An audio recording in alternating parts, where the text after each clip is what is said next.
fiat currency, we're cheating people all the time. All the time. Right? And so, like, if we have a money where we can't cheat, that's like bringing a piece of God down to earth. Absolutely. Right? I think that people fear that Bitcoin's becoming too financialized, too institutionalized, and co-opted by the system.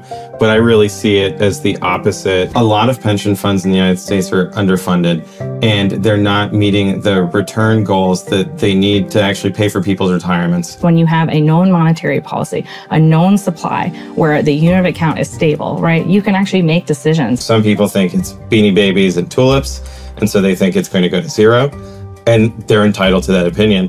But they shouldn't be the decision makers saying to everyone else in the market, here's the way it is, and you're not allowed to disagree with us. They had conviction on the fact that we had to do the right thing, which was to pursue the truth and to push back on this government overreach and to protect the Bitcoin mining industry from a fake emergency. Hello and welcome from Bitcoin Vegas 2025. I'm Afret with You're the Voice. And I'm Ben from Crypto Talks. And we're here today at a collaboration. We're going to interview a series of guests here in Vegas. And we'll introduce each one of them for you, and then we'll roll with the episode. The episodes are going to be released on both You're the Voice and Crypto Talks, so make sure you're subscribed to both. סדרת הפודקאסטים שהוקלטה בביטקוין וגאס 2025 מובאת לכם בחסות B2C. B2C היא הבורסת קריפטו הראשונה המפוקחת בישראל שפועלת עם רישיון מטעם רשות שוק ההון, ביטוח וחיסכון ומאפשרת לכם לקנות, למכור, לסחור בביטקוין ומטבעות דיגיטליים 24 שעות ביממה פה בישראל ובשקלים. אם אתם מעוניינים להירשם לבורסה, אתם מוזמנים לעשות זאת בלינק שמופיע לכם ברגע זה בתיאור הסרטון. ואם אתם כבר רשומים בבורסה, אז דעו כי אתם יכולים להזמין חברים ולקבל 50 שקלים עבור כל חבר בהתאם לתקנון. מוזמנים להיכנס ללינק. אני רוצה גם להזכיר לכם ששום דבר שהאורחים בפרק אפרת ואני אומרים לא צריך או יכול לשמש כהמלצה לפעולה או כייעוץ השקעות. אתם ילדים גדולים, תקבלו את ההחלטות שלכם עבור עצמכם ותהנו מהפרק. Our next guests are פייר and Morgan Rושאר. פייר Rושאר is a long-time Bitcoin advocate, investor, and developer, and is the CEO of the Bitcoin Bond Company. He discovered Bitcoin in 2012 and co-founded the Satoshi Nakamoto Institute in 2014. He is known for his outspoken Bitcoin maximalism, technical contributions to the ecosystem, and much more. Morgan Rושאר is a financial planner, a chartered financial analyst, and the founder of Origin Wealth Advisors. She focuses on long-term financial planning and Bitcoin-focused investment strategies. Morgan co-hosts the Bitcoin for Advisors podcast alongside פייר, where they help financial professionals understand Bitcoin's role in wealth management. פייר and Morgan Rושאר, thank you so much for being here with us. Thanks for having us. Yeah, we're excited to be here. I'm excited to have you guys. I've been following your work for a while, and I really appreciate what you do in this space. I haven't been in this space for so long, but your work is definitely prominent. I want to start with a question about where we're at, geographically, physically. We're in Vegas, Sin City, as it's called, where we walk around those aisles and we see all those people tapping the poker machines or whatever other gambling vehicle that exists here and kind of exerting their energy in this peak fiat mode. Yeah. And here we are hosting a Bitcoin conference in Vegas. What do you make of this contrast? What does it make you feel? What do you think about what you're seeing, and when you reflect it back to the state of humanity today or the state of the monetary system today? Well, we've got to be a light where there's darkness, right? So I think that, there you go. The Yitzhahara is strong in this city.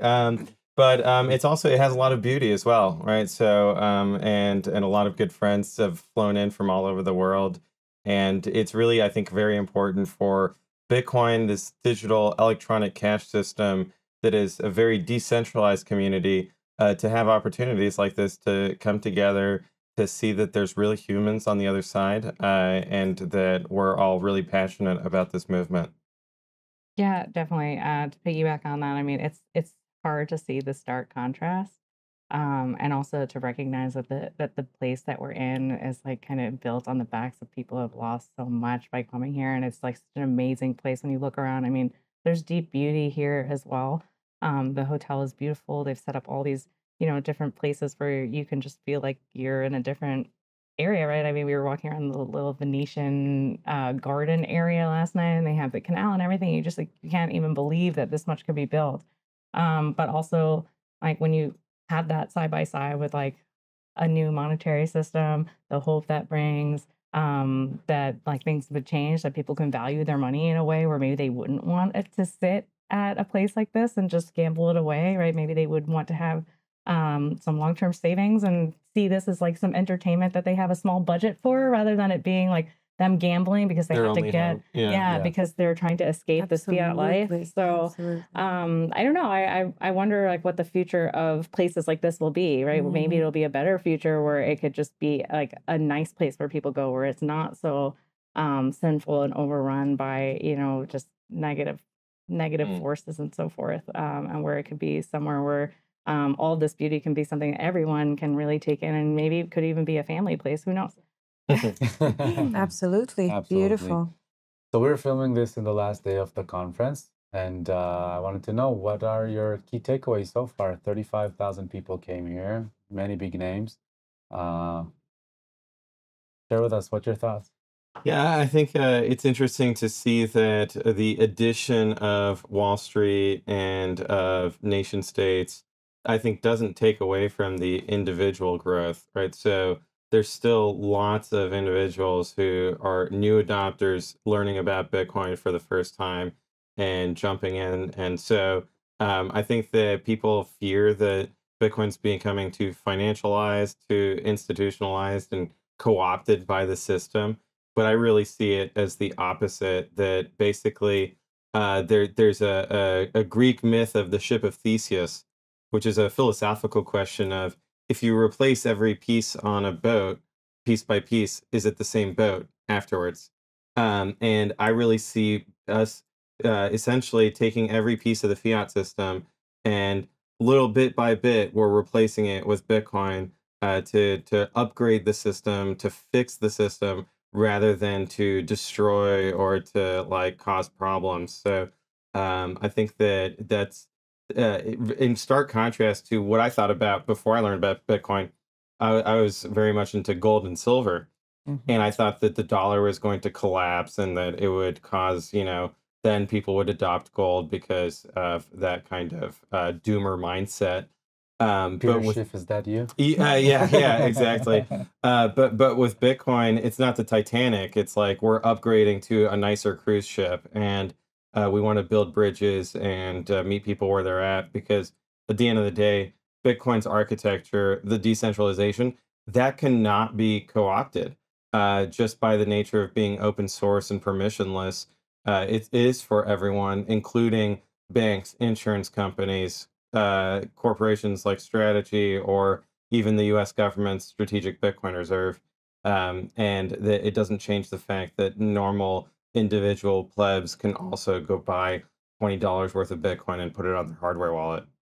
Yeah, Absolutely. I think though, like that wasn't so clear when we first got into Bitcoin, what you're saying. Yeah. Like I think that in all honesty, at least my thought on it at first was that like really we were gonna light the system on fire, and I actually wasn't really that excited about that outcome. I mean, I've been in traditional finance for many years. I've been running my financial planning practice now for 11 years, but prior to that, like I was an equity options trader. I worked for large banks. Like I was really steeped in traditional finance. And so it's not that like I had allegiance to that, but it also like to know that there were so many people that were going to be affected by this new money, that's a better money, that's a harder money, that's what people should be using, but that it could really mean that people really do blow up. Like that was really hard for me. And especially because like in my work, like I strive to help people do better, right? That's why I'm in this. I'm not doing this so that like we light the world on fire and then start new, right? That's not my role. I don't think that's my role. I don't really think that's anyone's role in the world, right? And so it's really nice to see that that's actually not what's occurring, right? And that doomsday doesn't seem like it's actually going to plan out, right? And so obviously I don't know the future, right? That could still, unfortunately, hopefully not be the case. But it does seem like through the way that we're transitioning and through how the technology is evolving and how like things are just evolving in general in the community, that like you're saying, that we're kind of replacing things bit by bit rather than it just being like we're lighting the whole system on fire and starting over. And in fact, there's a lot of parts of the system that we should keep. And I think that's kind of lost where, like, especially in Bitcoiner mentality, we tend to be a lot of all or nothing type people. And that's kind of like has gotten us really far. But also we need to recognize that like there's an overlap. And actually that middle of the Venn diagram is a really good place. And we should keep some of those things and just incorporate them into the Bitcoin world and leave all like the rotten fiat stuff behind. Beautiful. So you answered a little bit of my next question, which is what drew you into Bitcoin. But Pierre, what about you? What originally drew you into Bitcoin? Yeah, so I got very interested in monetary economics and the Austrian School of Economics. In particular, what interested me was the question of the business cycle. Why does the economy have these booms and busts? And I really thought the explanations I got in school about animal spirits was like very odd. To me, like human nature doesn't fundamentally change every 8 years where like suddenly everybody's fearful instead of being greedy. And that there was an underlying cause, which was the monetary system behind it. And so when I learned about the perils of central banks and fractional reserve banking and how that can destabilize the macroeconomy, and how that if we switched to a system that had a sound money, that had 100% reserve banking, that we could avoid the business cycle entirely and just have an economy that's growing based on people's productivity, and we're not constantly vacillating in a boom and bust mania. So then I also at the same time was learning about open source software. So I was installing Linux on computers. I was listening to Richard Stallman explain the philosophy of freedom behind free software. And that appealed to me a lot as well. But I never thought those two things would cross paths. I thought it was like physical gold and silver over here, and then Linux and all of these other, flourishing ecosystems over here. But that all changed at the end of 2012. One of my friends brought up Bitcoin and how there's only going to be 21 million Bitcoin and it's open source software. And I thought, wow, this is, much better than gold and silver. It's electronic, it's 24/7 global. You can send transactions on the internet, and it's scarcer than gold is. They're constantly mining more gold. The higher the price of gold goes, the more gold they go mine. With Bitcoin, that gets cut in half every 4 years, no matter what. And so to me, it was immediately obvious that this was going to gain an adoption, and that it was a more positive vision of the future than the other way of thinking about sound money of, waiting for collapse. Yeah. My story is not similar, actually. I feel like, in all honesty, like when I look back at it now, like Hashem put me in this body, in this time, in this place for a reason, with the family that I have. My parents were Ross Perot voters, in like the 90s. Like they were never really the type to just sort of do what everyone else was doing. I think that they would kind of laugh if they heard that because they do think of themselves as kind of a normal family, but we really weren't. And that, like, I read Ayn Rand in high school and in college, and I took a lot of econ courses, and then I got introduced to Mises and Rothbard, and just like went down that rabbit hole, and that's what really brought me here. And I remember actually learning about Bitcoin. It was like $2, something like that, but I just couldn't figure out how to buy it. With my traditional finance background, it actually made it such that like it made me more nervous because it was like wire money to Japan. It wasn't really your own account. It was like this whole Mt. Gox thing. It didn't make any sense, and I didn't feel comfortable being like a young woman in New York going on a street corner buying Bitcoin. Like that seemed like unsafe, not something I should be doing. So I just kind of forgot about it. I was like, okay, whatever, I'll just keep doing my thing. And then we met, and of course, Pierre on the first date was like. Very romantic. Yeah. Talking about Bitcoin. Really? Wow. But the reality is that like the only reason we're even together is because of that journey that I had. I mean, if I had not spent so much time learning Rothbard, I wouldn't have been quoting Rothbard. In my dating profile. And that he is literally so searched awesome. Rothbard and he found one woman. So that is amazing. There's only one soulmate out there. Yeah. There you go. There's no such thing as coincidence. And here we are. We're married almost 10 years. And beautiful story. That is so beautiful. Definitely beautiful. So you already started answering basically the next question, which is what makes Bitcoin the best savings technology and the most useful money technology out there. So other than the scarcity and the halving and what we just mentioned in the open source, are there any other things you'd like to mention as important characteristics of Bitcoin that people should be aware of? Yeah, the first word that comes to mind is freedom. So, and I really see Bitcoin's pillars as three different freedoms. One is the freedom to receive money. So you can generate an address and you don't need anyone's permission to open an account. You don't need a physical address. You don't need a social security number or driver's license. So that permissionless nature of just receiving it. And then you have the freedom to hold it, and you can hold it as long as you want or as short as you want. And you're not getting diluted out of your money like you have with fiat, where inflation is just eating away at the value. In fact, we have the opposite of like the longer you hold the Bitcoin, the more it increases in value. But if you want to go spend it right away, you have the freedom to do that as well. And so that's the third freedom, is to spend. And I think the Lightning Network has come a long way. And so when we think about the dual use of Bitcoin, in my mind, is the savings technology of holding, and then the payments technology of sending and receiving, and that we want both to be clearly superior to all the alternatives. I think we've achieved that with open source, and now it's just a matter of network effects. So on the savings side, it's the liquidity network effects of how deep and broad is the Bitcoin market. How many Bitcoin ATMs are there? How many Bitcoin exchanges are there? Yep. Bitcoin ETFs, Bitcoin futures, all of these financial products. Like, to me, that all adds to the liquidity of Bitcoin, improving it as a savings technology. And then on the payments side, I think we have a lot of work to do to build out the payments infrastructure, because when we look at the history of cards, for example, it really goes back to the 1950s. And it's not until the internet came along, and you could point to perhaps 2010, that you finally had cards become the dominant payment technology, at least in the United States. And so I think the payment side is going to take longer. It's going to take many decades, but we'll get there. And it is better technology. It just doesn't have the motivating factor of, hey, I like number go up technology, right? Of people are motivated to learn about Bitcoin because they want to make money off of it. And sometimes it's perverse of like get rich quick, which is not going to end well. But other times it's more rational of, I need to have a long-term savings goal. And so Bitcoin solves an immediate problem. Whereas I have a credit card, so I can spend money. That's not a problem for a lot of people. Absolutely. And then also, like, from a medium of exchange, store value, and unit of account perspective, I mean, I have business owners in my practice, right, who have to make decisions about what they're going to do.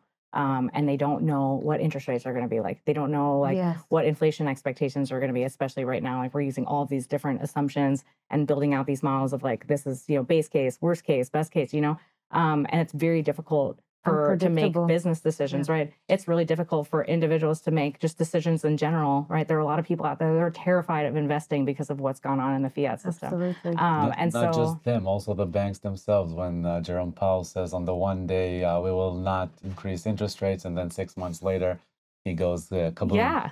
So it's just like you're paralyzed, right? You can't make good decisions. Whereas when you have a known monetary policy, a known supply, where the unit of account is stable, right? You can actually make decisions. And right, we're obviously not in this Bitcoin world where we can do that now, but like I could see like that vision of the future where it could be a lot easier to just operate your business because it's a known quantity, right? They're not changing the measure all the time. And also like you were saying with the payments, for it to take, it's probably going to take a long time, because like you have to have something be a good store value in order for it to be a medium of exchange. Absolutely. If you have something that's a terrible medium of exchange, like nobody wants Chuck E. Cheese coin, right? Like you're not going to accept that as payment unless it's like in in Chuck E. Cheese itself, because it doesn't mean anything, right? It's not actually a store of value. So Bitcoin is obviously proving itself as a store of value, and therefore will be able to be used as a medium of exchange like easily, because people will want to hold it. Absolutely. I love it. Can you share a bit of info with us about the Bitcoin bond company? Yeah, absolutely. So when we look at what has happened over the past year, one is that the ETFs finally got approved because of litigation against the SEC. But now we have a new SEC as well. So here in the US, the Securities and Exchange Commission is the regulator for financial markets. And they, under Gary Gensler, were very anti-Bitcoin in general. And so they were not approving the ETFs. Now this new administration has put in place Chairman Paul Atkins, who wants innovation as long as it is responsible, right? So making sure that all of these financial instruments are fully transparent so that investors have all the information they need to make an informed decision. So he's now merit neutral. And I think that's really important because there's a lot of different perspectives on Bitcoin, right? So some people think it's beanie babies and tulips, and so they think it's going to go to zero, and they're entitled to that opinion.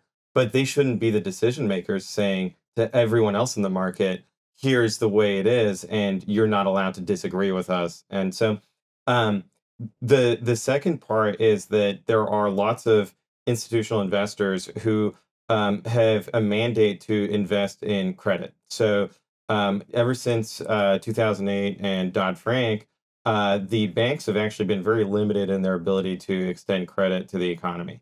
And so we've seen a proliferation of credit funds that are called private credit funds that are providing financing to small and medium businesses and larger and larger businesses as well. And they actually are reaching a point where they have provided as much credit as the economy needs currently. And so they're seeing some limitations in terms of their ability to grow their businesses. And on the other hand, when we look at Bitcoin's market cap of $2 trillion, it's actually very underserved from a credit perspective. So Bitcoin is very underleveraged compared to every other asset class in the world. And so part of it was the regulatory constraints, but the other part of it was the level of education. So for the Bitcoin Bond Company, what I want to do is provide credit wrappers around Bitcoin so that these institutional investors who are looking for new forms of collateral that can potentially outperform real estate or corporates or sovereigns, that they actually have the ability to access Bitcoin through a credit wrapper because they can't go buy a commodity. That's just not within their mandate.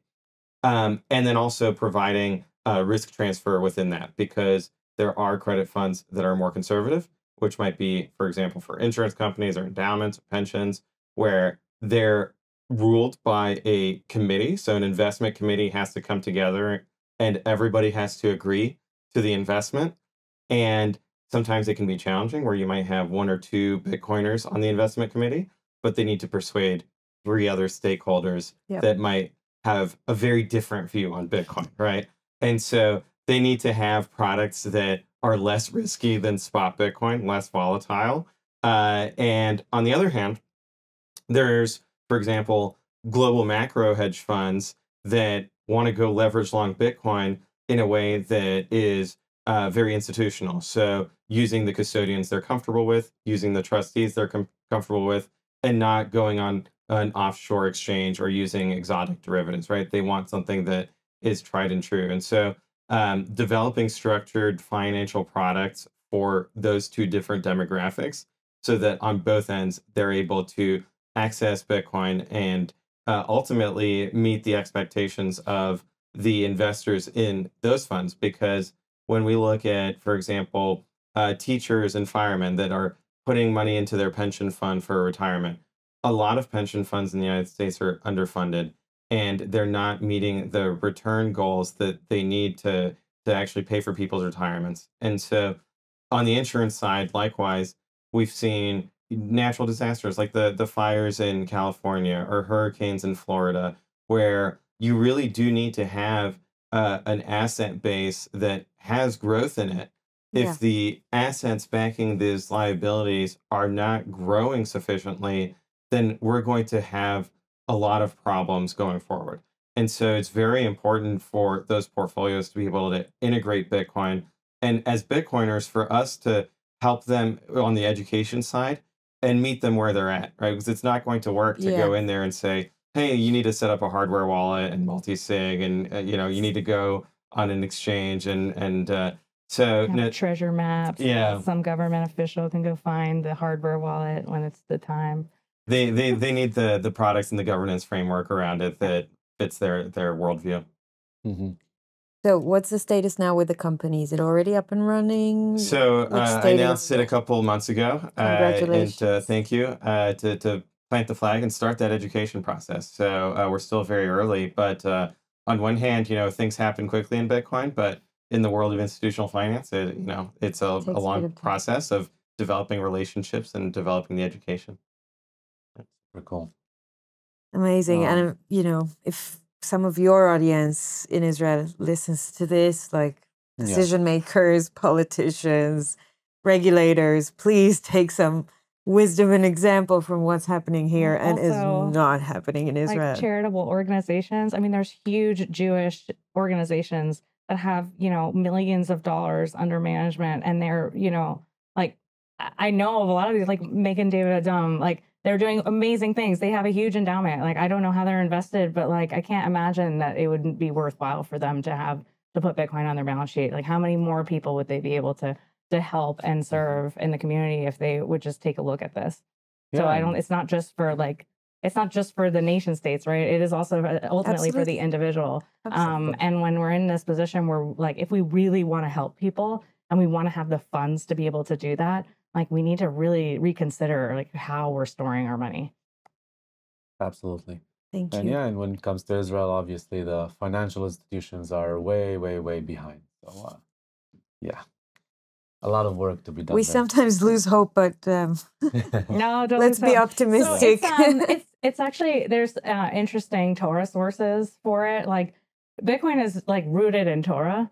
So, like, for instance, in Vayikra, like, they're about the weights and measures, like that you're not supposed to cheat people, right? Like, fiat currency, we're cheating people all the time. All the time. Right? And so, like, if we have a money where we can't cheat, like, that's like bringing a piece of God down to earth. Absolutely. Right? There's Talmudic sources about this, about like the last coin leaving the purse, and that's when Mashiach comes. Like, we couldn't figure out for so many years, what does the last coin mean, like leaving the purse? Does it mean we're all poor? Does it mean we're all rich? Like, what does it mean? And like, now there are rabbis coming out being like, no, like maybe it's Bitcoin. Like, maybe that's what it means. We're not actually transacting in cents anymore, right? We're transacting in something else that's different. And so it's those are just two reference points. So there's many more, where you're just thinking about, okay, like, if we really are going to fix the world and change the world and bring people together, like, this is such a great way to do it. Speaking of mission and why we're born to this world and the way we are and who we are and all that. So just an anecdote that my surname, Peniigzon, Pfennig is a coin in Germany. It's like the old coin, which is penny, the smallest coin. And Zon is son. So it's like son of the coin. It's like a poor boy. But I received that surname, and my whole lineage of family, they weren't very rich. They were quite poor. And I think it's quite interesting that here I am, like, circling back to a technology or something that could be a way out of poverty for many people, right? Yeah. For sure. Which is why educating them now is super crucial, and letting the people do it first, hopefully before governments, hopefully before institutions, before the fiat money printer understands that it needs to print money to buy Goes Bitcoin burr again. ASAP. Yeah. What do you see as the biggest risks Bitcoin faces today and in the coming years? That's a good question. So I actually might have a contrarian answer, which is that to me the biggest risk is actually the lack of adoption, right? So and those who don't understand Bitcoin and decide to even make financial bets against Bitcoin. There's been two examples of this recently. One was Jim Chanos came out and said that he was going to short Strategy because he thought it was overvalued relative to Bitcoin. And another story was MetaPlanet, a Bitcoin treasury company out of Japan, that had the most shorts on it of any stock in Japan. And then they created essentially a mini financial crisis because they were trying to cover their shorts, and it caused MetaPlanet to become the most traded stock in Japan. And so I think that there's a lot of people in traditional finance who, if they really stick to their idea that Bitcoin's going to go to zero, and they start using other people's money to bet against Bitcoin and blow themselves up doing that, that's actually a huge risk for the people's money that went into that. But also, I think, for the optics of Are they going to try to rile people up against Bitcoin, right? Run news articles against Bitcoin to try to push the Bitcoin price down as they try to short it. And so I think the adoption of Bitcoin in traditional finance can be positive, where, like, for example, Michael Saylor, he's done a lot of Bitcoin education in talking about why his company is doing what it is. But it's also that risk of there's going to be more FUD as short sellers and people who want to, like, tear down Bitcoin try to, like the Financial Times put out like a 20-minute video, and the journalist was saying, oh, I have scarcity of teeth. So that's the same thing as Bitcoin. So British. yeah, I don't know how persuasive that is, but I expect more of it. So Is funny. I think what's going to happen. Yeah, I think on an individual level, there's some risk as well. This is not necessarily your question, but like there's a lot of new financialization now that's coming out with Bitcoin. And so one of the, because it's number go up technology, right? That NGU aspect of it brings a lot of people in. Some of the people that are in, though, like maybe they don't have the full education on what they're holding. Like maybe they really are only here because of NGU, right? Yep. And so because of that, right, there's a lot of shiny objects around right now that people don't necessarily understand, but they're seeing that that's appreciating more than Bitcoin is. So maybe like this is not the thing I need to hold anymore. Maybe now I'm going to go after some of these other shiny objects and so forth. And so I think that people really need to reevaluate what's important to them in their life and why they're holding money to begin with. And whether or not these investments that they're going to make are actually worthwhile trading their Bitcoin for. I'm not saying that like it doesn't make sense to make investments. Like, of course, like I'm a financial planner, like I help people make investments, right? But what I'm saying is that people shouldn't like walk in with their eyes closed when they're doing this, and they have to make rational decisions about how they're going to allocate their capital and decide whether or not they're going to trade their currency allocation for an investment allocation and what percentages that makes sense. And I'm seeing it. I mean, the stuff I'm seeing on X of what people are doing, I mean, it's mind-boggling where you're like, they're borrowing against their Bitcoin to go buy all these different financial products, and they're paying an interest rate and they're leveraged up. And it's like, it's crazy to me that you would want to do that, right? Like that you would want to put yourself under that kind of stress and strain simply because you think you can outperform a little bit. And the reality is that when people over allocate in such a way, they tend to have less later. Yeah, and it goes to the fact that, we've been talking about long-term, the value of Bitcoin increases. Short and medium term, we can't look past the fact that it is very volatile. And so that can be exciting on the way up, but on the way down, it's really important that if you want to hold your Bitcoin and say 1 Bitcoin equals 1 Bitcoin, you have to be in a position to do that financially, and you have to be invested in actual real BTC in cold storage where you can just sleep at night and not worry about the bear market and just dollar cost average and add more to your stack instead of panic selling because you are underwater on your loans and you're getting margin calls and you're panicking. Yeah. Yeah, I think if I may, about what you said in terms of individuals and the risk they're taking, it's much bigger than Bitcoin, right? So it's education about money to begin with, and it's the system itself that essentially led people to realize that the only way that they can escape the rat race of inflation is by gambling. And then when they even know about Bitcoin, they want to find the next Bitcoin. They want to understand how they can beat 50% annual average return as no financial knowledge at all. And that's the real problem here. That also is the reason why my brand is crypto, right? So that I can accommodate them and I can give them the tools early stage and to understand better how to operate and how to take risks, no problem. Try and make more, but at least do it with a very small percentage of your worth so that you don't make those mistakes. And also, just to add to your comment, I mean, there's statistics about people will spend on average 2 to 3 weeks researching things about a vacation they're going to take. Right? They go to work all day, they come home, and they spend several hours after work planning all this stuff, finding the right hotel, finding the airline, right? Finding the tour guide, finding all the things. Then they won't take 5 minutes to plan their financial life. Tell me about it. It's like if people just took that energy and put it somewhere more productive. Just enjoy. I mean, I don't want to I think it's great that people take vacations, right? Obviously, like when you work really hard, like Sure. you need to recharge and so forth, or people have pastimes, right? Where they spend many hours learning baseball statistics, but they'll spend 5 minutes doing financial planning. You know, it's like your mind is like ready to do these things. Absolutely. So like, don't Absolutely. discount your ability to do them. I guess is what I'm saying is like, if you have the ability to research something that's important to you, make your financial life important to you, and then like go for it. Because I mean, at the end of the day, right? Like as a financial planner, we're led by the client, right? I can't live a client's life. I can give them recommendations based on like what they tell me, but I don't, and at the end, know exactly what they need to do, right? They know in their heart. And so like, you need to think about what's important to you, how you want to live your life, how you want to spend your time. And then what that means from a monetary perspective of like how you're going to actually hold the savings that you've created. Or worse for some people is that they don't even spend time trying to create that savings, right? They're just using it on whatever it is that this like hobby or important. And so at the very start, you need to like spend that time creating the savings, then spend some time thinking about what you're going to do with that savings, right? And lead that meaningful life that we all want to live. Absolutely.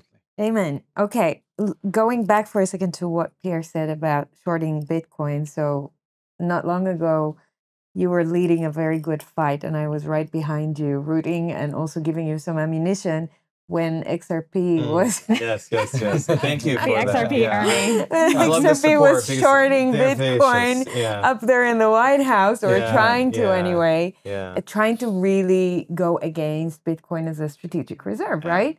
They were lobbying for that. Yeah. And you were kind of, stop everything, stop the world. I want everyone to know what's going on here. Can Yeah. you share a little bit about that? And Sure. Yeah. Absolutely. So it was so funny. I loved it, by the way. I've known about Ripple almost as long as I've known about Bitcoin. Unfortunately. Unfortunately, yes. Yes. Is that where you started? Oh no, I didn't start Oh, at okay. no, We no. just like But, we've been around for so long that we know about all these in that first group of people, and when I was in college, that was learning about Bitcoin, one of them became an XRP guy, and so he would constantly be talking about XRP. And so this is like back 2013, 2014. Is it still? I believe so. I No haven't way. checked it. I haven't kept up with him. You know, we don't chat, but so I think that what I don't like about Ripple and XRP is basically that they created this money out of thin air and allocated it all to themselves, and then drip it out, right? And so with Bitcoin, the Bitcoin mining process is half of it is processing transactions. The other half is the issuance of new Bitcoin. And so the issuance of new Bitcoin being added to the ledger has always been permissionless, that anybody can participate in the mining process. And by virtue of that, it's very competitive so that there's no monopoly profits from the issuance of the currency, which in monetary economics is called seigniorage, and is actually, from my perspective, immoral form of profit in the economy, because it's based on the fact that you have a legal monopoly on Yes. this instead of having a competitive process for it. And it goes with what you said about the Torah. Yeah, About lying. absolutely. Absolutely. And so they created XRP out of thin air. They won't let anyone else create XRP, right? And they gave themselves it all. And then they have paid for marketing to manipulate people into thinking that Ripple has these special relationships with institutions that is going to lead to XRP being the future world reserve currency, right? But that's all smoke They and also mirrors. invented beautiful terms like the quantum financial system and I all don't think these. they invented Well, that. but they use but it very somebody nicely. Yeah, somewhere they're took it over piggybacking and- on It's a this nice story. bullshit stories Yeah, that all these yeah. freedom fighters are quoting everywhere. That Ripple is the future of money. It's going to be abundant. Everyone's going to have it. We're all going to be rich.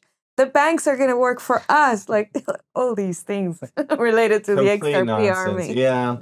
And so unfortunately, they've been brainwashed by this marketing. The reality is that Ripple and XRP are seen as charlatans by the institutions, and that they are really, not only have they been dishonest in their marketing of XRP, they've also been dishonest in their criticisms of Bitcoin. because in order to raise XRP up, they've gone at tearing down Bitcoin by saying, when there was a lot of Bitcoin mining happening in China, they were saying, Bitcoin's controlled by the Chinese. It's a Chinese currency. We can't have that here in the US. And so that was false, because even if there's a lot of mining happening somewhere in the world, that doesn't mean that it's controlled by that part of the world. And in fact, what we saw in 2017 is that a lot of the Chinese miners were pushed into supporting a hard fork on Bitcoin to double the block size limit. And they almost did it, and then they backed out of it because they realized that they wouldn't be able to push it through because they don't control Bitcoin. Bitcoin's controlled by this decentralized layer of nodes. And so then we saw the Chinese government ban Bitcoin mining, and a lot of Bitcoin mining came to the United States. And so the fact that Ripple tried to push this narrative was very dishonest. And then after the mining came to the United States, they immediately pivoted to their narrative to Greenpeace. Yes, there's too much carbon emissions coming from Bitcoin mining, and they gave $5 million to Greenpeace, to AstroTurf, and to pretend that they cared about this, when the reality is that all those carbon emissions, they're coming from power plants, whether it's coal or natural gas power plants. But electricity can be generated with sources that don't emit CO2, like nuclear, wind, solar, so hydro. There's no reason to say we can't have any kind of electricity consumption because maybe it'll come from coal or natural gas. And those coal and natural gas power plants, for that matter, are already regulated by the EPA here in the United States. So it's not like they're, doing whatever they want. But they got the New York Times to write an article that went out and said that these carbon emissions are coming from Bitcoin miners. They even took a picture of the facility and changed the color of the sky to make it look hazy, like somehow there was pollution in the area. Seriously? Which, was complete nonsense. It's like beautiful Texas blue skies, and they had to alter the image to drive their narrative forward. So Also, CO2 in the air doesn't make it look like that, so I'm not sure where they... Yeah. As a marketeer, I'm embarrassed about this case study, but It worked. it worked. It's like a financial planner being embarrassed about fiat. There's nothing we can do to control the bad of humanity. Yeah. Okay. Well, but there is what we can do is push back, right? And so what we did when I was at Riot, we recorded a funny parody video of me measuring the carbon emissions at the facility. I remember that one. Great video. Thank you. And we were, thanks to the Bitcoin community that rallied behind us, we were able to ratio the New York Times and get more views. Yeah. And it antagonized the environmentalists because they were saying, no, we're not talking about your direct carbon emissions. We're talking about your indirect carbon emissions that are coming from somewhere else. And we're like, yeah, that's exactly our point. It's coming from somewhere else. So write an article about that somewhere else, right? And it enraged them. But in marketing, there's a really important phrase of, if you're explaining, you're losing. And so you always want to have the upper hand in terms of saying, no, Bitcoin mining has zero carbon emissions. And then it's on them to explain why they've got this crazy theory about double counting carbon accounting. Cool. Oh. Yeah, so the next question was about strategy, right? Yeah. Yes. MicroStrategy. So you predicted strategies or micro strategies at the beginning, Bitcoin's play. How do you see the trend of this crazy trend that's happening right now in the last few months? We have Nakamoto and GameStop and CEP and like the Cantor. We lost count. Yeah. And we assume it's only the beginning. How do you see it going? So first, at a high level, there's going to be booms and busts here, right? So I think that we can predict that some of the companies will be very conservative and responsible. So I would point to the fact that Strategy in the previous bear market, they traded below the multiple of their actual Bitcoin holdings. So their MNAV was less than 1x. And so today their MNAV is, I believe, around 2x. And so I think that it goes to show that Mr. Saylor, in his taking on the risk of this leverage, he does it in a way that is relatively conservative when you look at how much collateral does he have relative to the amount of debt he takes. and also the terms of that debt, that it's long-term debt that is in the form of convertible bonds that don't have these high cash coupon payments. And so then there's going to be competitors that come in that are going to want to be more aggressive, take on more risk. Some of them actually might do well, but it's going to depend on the Bitcoin volatility, right? And so we know that historically Bitcoin has had drawdowns of as much as 90%. And so I think that they have to have an approach that really takes into account these stress tests to make sure that if there is a bear market, that their financial model won't break such that they have to sell their Bitcoin. Saylor did not have to sell his Bitcoin in the previous bear market. So it's really about developing a strategy so that you have permanent capital on the balance sheet and that you're not just leveraging up to acquire lots of Bitcoin and then capitulating at the bottom of the bear market and selling lots of Bitcoin at the worst time, right? And so we have to be cautious.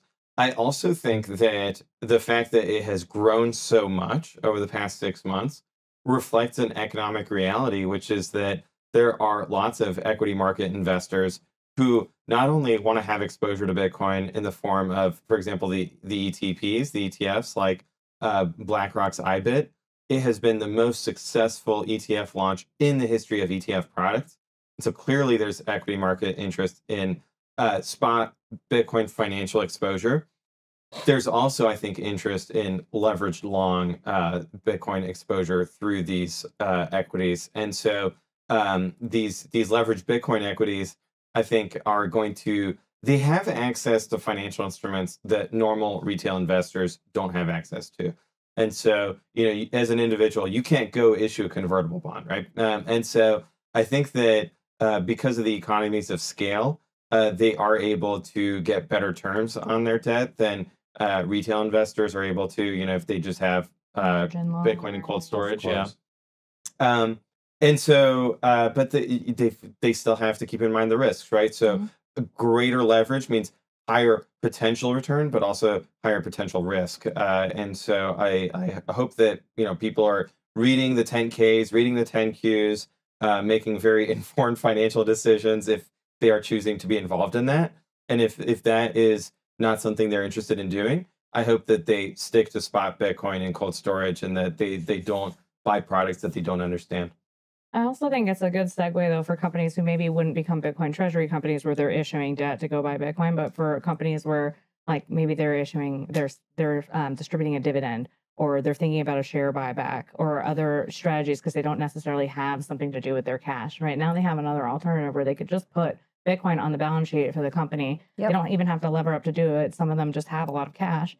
Right. And that could be a way of increasing shareholder value until they're able to use that long-term savings to be able to go do the project that is finally coming around that will actually increase shareholder value. So I think, like, from that perspective, like, it'll be interesting to see, like, what also happens in that route, like, as these Bitcoin treasury companies become, like, more profitable and in front of people, that also other companies who maybe have a more conservative strategy will just consider it as something that they do.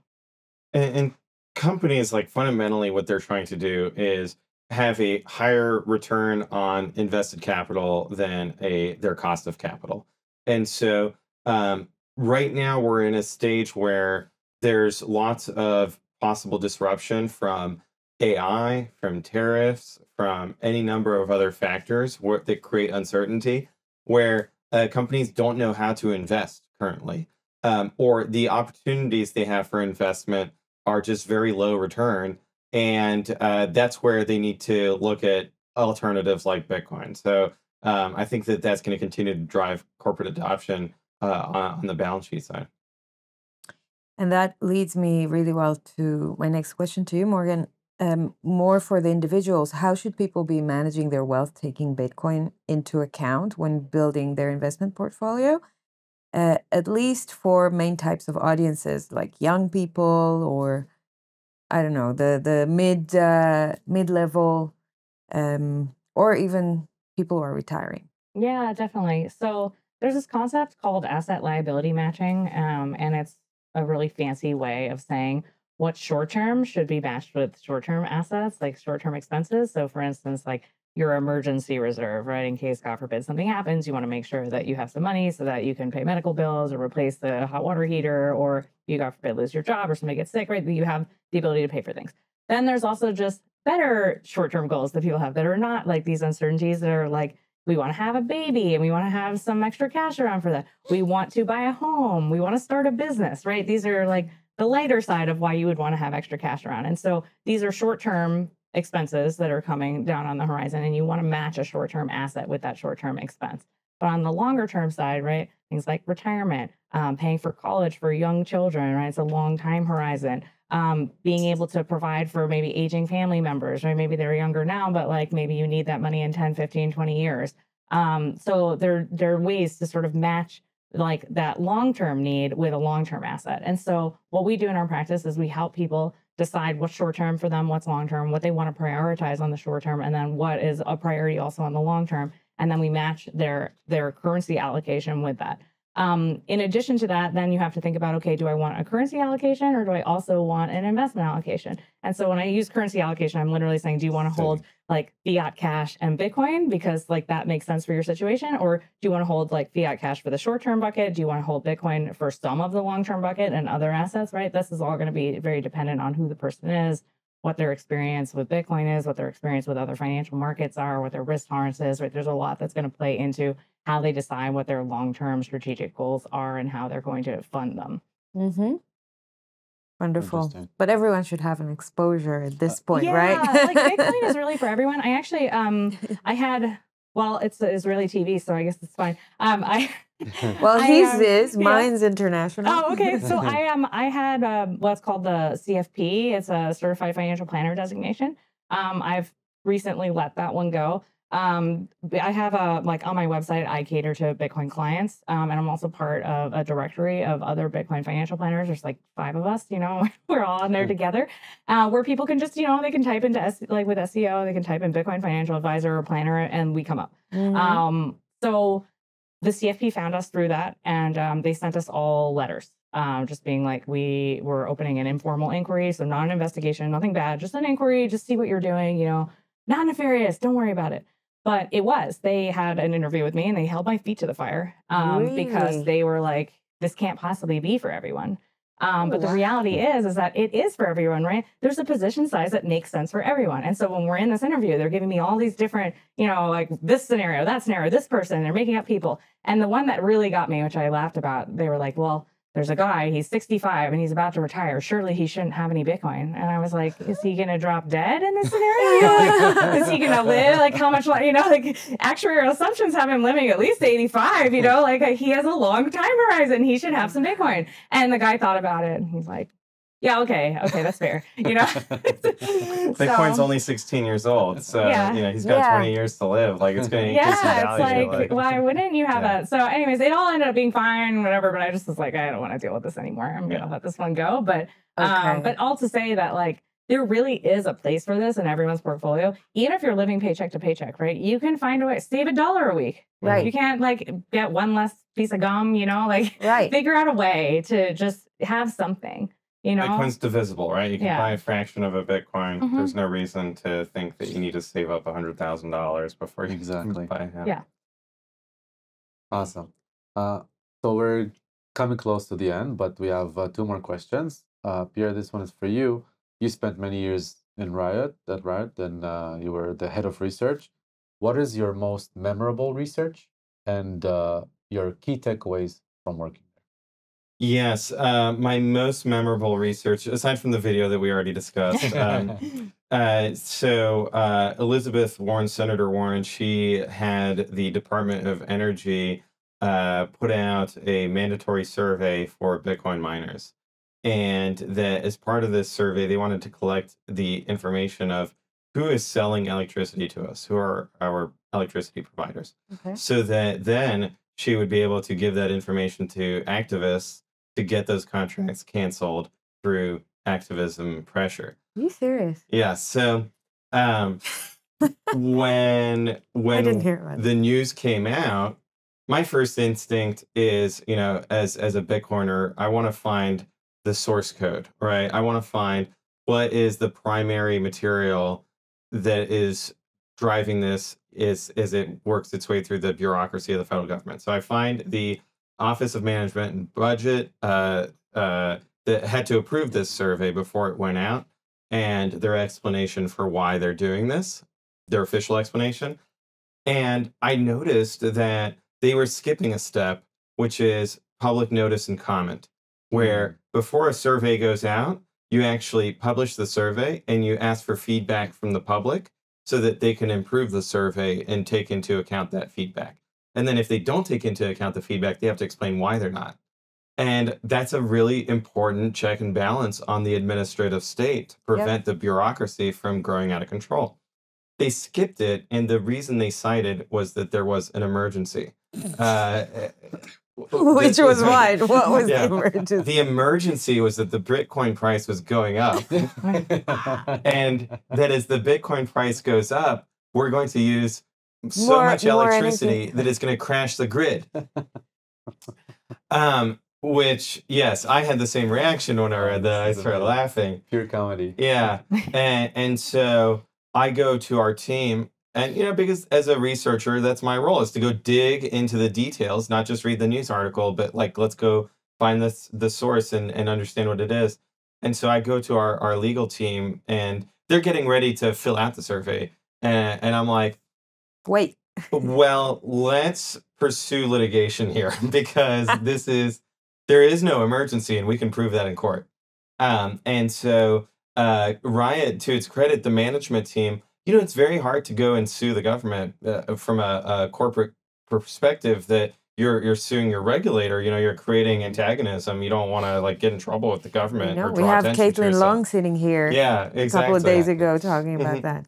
Yeah, and to their credit, I think they had conviction on the fact that we had to do the right thing, which was to pursue the truth and to push back on this government overreach, and to protect the Bitcoin mining industry from a fake emergency. And we partnered with the Texas Blockchain Council, Lee Bratcher there, who has just done so much tremendous work for Bitcoin advocacy in Texas.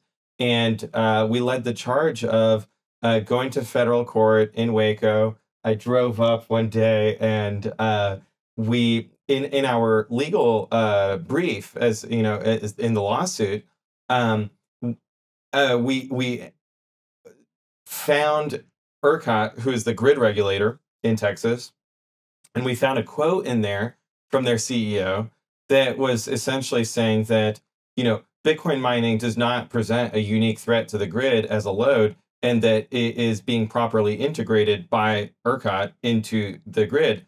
And because the reality is that if they were right, if there was an emergency here, that would mean that ERCOT had failed. That they were actually, because their mandate is, they are the Electricity Reliability Corporation of Texas. And so their sole mandate is the reliability of the grid. And if Bitcoin mining is a threat to that, then their process of integrating Bitcoin mining into the grid had failed. And it had not, obviously. And ERCOT has actually been a tremendous partner in terms of being technology neutral and allowing Bitcoin miners to integrate with the grid responsibly, and instead of just saying no, right? Which other jurisdictions have really had that approach. So ERCOT has actually a very good governance framework around their market for electricity. And so we included that in our lawsuit, and the judge immediately sided with us 100% and gave the government a restraining order and told them they had to destroy all the data they had received, and that they needed to start over without an emergency, have public notice and comment, and pay our attorney fees too, which was kind of the really twisting the knife, because they don't usually do that, I found out. But here the judge really found it egregious that they had allowed, the executive branch had allowed a senator to politicize their activities, which really should be focused on developing energy resources here in the United States, not going on political witch hunts of scapegoating a particular industry. So that was my second favorite piece of research after the video. I love it. Beautiful. Thank you for sharing. Okay, we reached the end with my favorite question. So where do you draw hope from? Both of you. I'll let Martin Um, start. our family. Yeah, I mean, we have a beautiful family, thank God. We've got 3 young kids. We have an amazing marriage. We're blessed, like, with a great family, extended family as well. Um, it's it's really inspiring that, like, that we can not be in this rat race for sure, and that we have the ability to, like, work obviously and create purpose and meaning through what we do and how we can help the world, but also spend that really important time investing in our children and our family.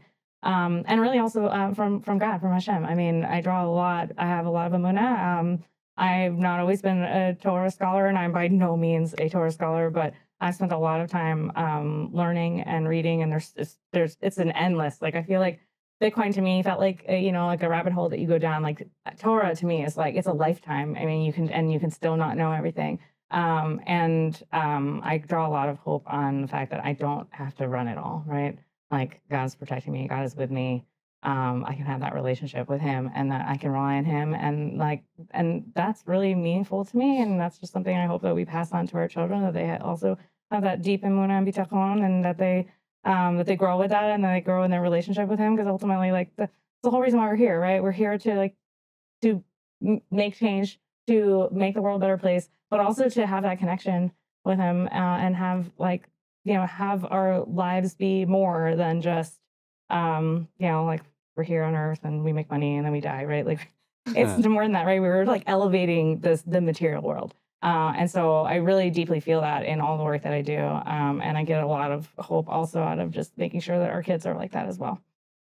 So Beautiful. I'll agree with everything Morgan just said. And just to say something different in you, I'll say that in addition to family and God, there's the Bitcoin community that when we come to a conference like this, I get to see people I haven't seen in many years, meet people who have been here for a decade and advocating for Bitcoin and educating about it, and they're still doing it because they're passionate about it. And so to me, it's like a family reunion of sorts, but it's also meeting people who have just started on their Bitcoin journey and are really excited about it. And it reminds me of how I was 10 years ago. Of like, so it's really great to see that the movement is not only, like, growing, but also retaining this deep bench of talent of OGs that have been advocating for Bitcoin for so long,